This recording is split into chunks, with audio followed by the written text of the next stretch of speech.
ನಮಸ್ಕಾರ ವಿದ್ಯಾರ್ಥಿಗಳಿಗೆ ನಮ್ಮ ಚಾನಲ್ಗೆ ಸ್ವಾಗತ.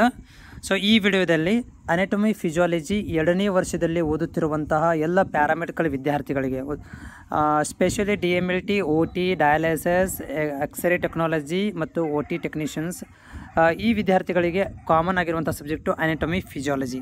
ಸೊ ಅನಾಟಮಿ ಫಿಸಿಯಾಲಜಿ ಈ ಒಂದು ಸಬ್ಜೆಕ್ಟ್ ಒಳಗಡೆ ಕ್ವಶನ್ಗೆ ಬಂದಿರುವಂಥದ್ದು parts of the pituitary gland. ಇದನ್ನು ಸುಮಾರು ಸಾರಿ ಕ್ವಶನ್ ಪೇಪರಲ್ಲಿ ಕೇಳಿದ್ದಾರೆ 3 ಮಾರ್ಕ್ಸಿಗೆ.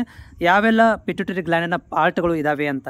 ಸೊ ಒಂದನೇದಲ್ಲಿ ಹೈಪೋಥಾಲಮಸ್, ಇದು ಕೂಡ ಒಂದು ಪಾರ್ಟು, ಮತ್ತು optic chiasm, pars tuberalis, median, stalk, interior lobe, posterior lobe. ಇವು ಏನಂತಂದರೆ ನಮ್ಮ 3 ಮಾರ್ಕ್ಸ್ಗಳಿಗೆ parts of the pituitary gland ಅಂತ ಕೇಳಿದಾಗ ಇವುಗಳ ಒಂದು ಹೆಸರುಗಳನ್ನು ಇಲ್ಲಿ ನೀವು ಮೆನ್ಷನ್ ಮಾಡಬೇಕಾಗುತ್ತೆ.